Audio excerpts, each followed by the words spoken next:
Over the years, Emirates, the largest of Middle East's M3 squad, has established itself as one of the safest airlines to fly on the planet. There has never been a major incident in over 3 decades of operation, but on the 3rd of August, 2016, it wasn't so. Okay, welcome back to the channel, guys. Today we look at a one-of-a-kind crash landing of the Boeing 777 in Dubai that killed a hero. Who is this hero? Fasten your seatbelt and stay tuned to find out. But don't forget to subscribe to our channel for more interesting content and informative videos. Have you ever experienced some turbulence on a plane? Today we look at Emirates Flight 521 from Trivandrum International Airport in Thiruvananthapuram, India at about 5:04 a.m. Universal Time to Dubai International Airport, scheduled to land at 12:24 Universal Time, and what really went down. This aircraft used in this flight was a Boeing 777-300, a variant of the legendary Boeing 777 series, which is of course one of the largest operational aircraft in the world.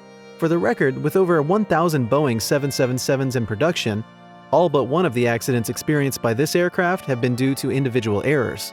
The ground cockpit fire that engulfed Egypt Air in July 2011, which had no fatality.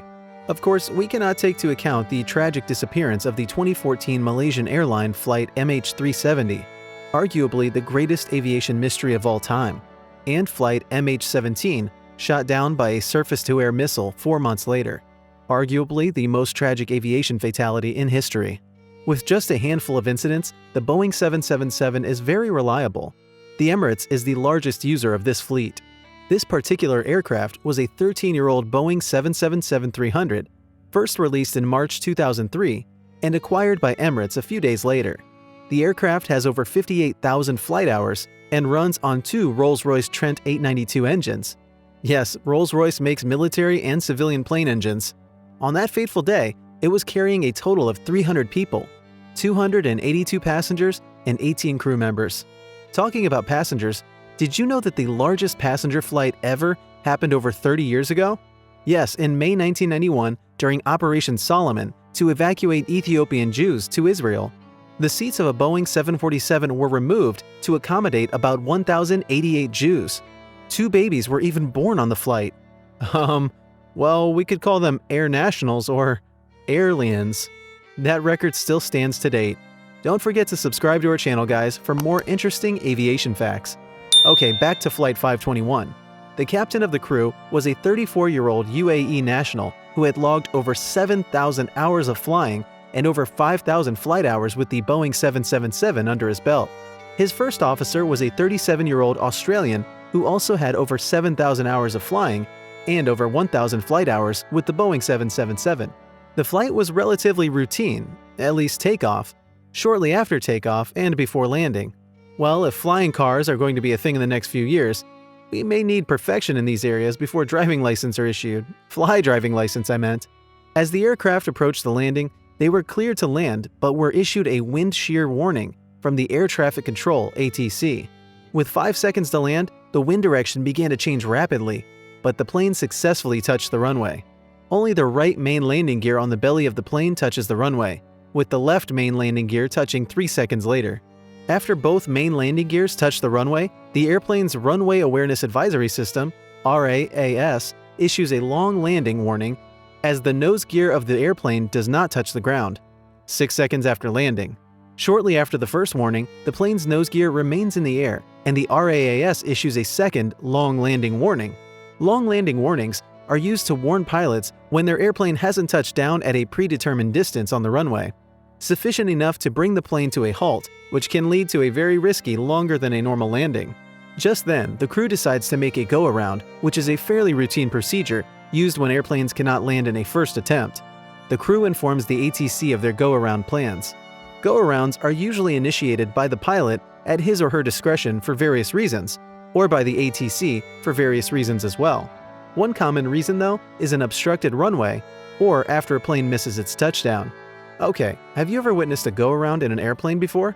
Let us know in the comment section below. So the landing gear of the plane was retracted and the go-around was approved by the ATC after approval. ATC asked the pilot to climb to 4,000 feet, and the crew obliged, while the ATC again alerted emergency services. a move that proved crucial to the eventual survival of the passengers and flight crew. However, as the crew was about to go around, the engine throttles remained unchanged, which led to the plane being unable to climb such altitudes. Why, you may wonder? Well, the reason is relatively simple. You can't sprint as fast as you should immediately after slowing down. You know Usain Bolt always has a slow start. That's by the way. Go-around maneuvers by airplanes are automatically inhibited after touchdown. That is, once an airplane's landing gear touches the runway, go-arounds are inhibited. Getting off the ground after a touchdown requires enough power in the engines. The crew had already lowered the power setting at touchdown, hence it would have to take another 8 to 10 seconds to hit maximum thrust.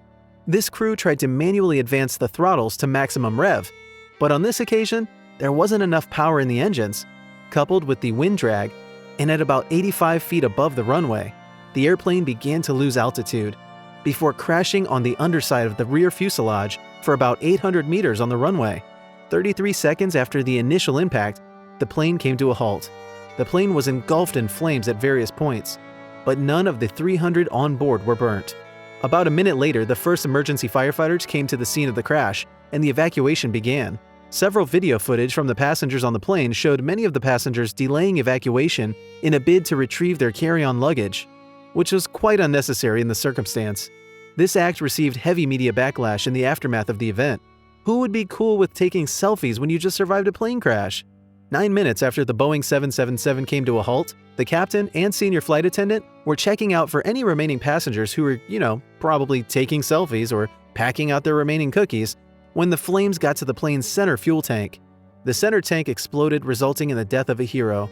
Hassim Isa al-Balushi, a firefighting hero, was killed from the resulting explosion, and the senior flight attendant was severely injured from the smoke of the flames. Several firefighters also suffered from heat stroke, as it took them 16 hours to quench the flame. The incident remained the first ever hull loss in Emirates history. The airport was shut down for about 6 hours, with several flights being redirected to neighboring airports, and several flights canceled. Cheers to Hassim, who died fighting fire and saving lives. Around 2,000 people, mostly Indian expatriates, attended a ceremony in honor of Hassim. Not all heroes wear capes. Various reports revealed that the accident was caused by pilot error, but investigators did not necessarily blame the pilots for the incident. Final investigations by the General Civil Aviation Authority, GCAA, revealed that the flight crew did not effectively scan and monitor the primary flight instrumentation parameters during the landing and the attempted go-around. The GCAA also recommended better training for pilots on how to handle go-arounds.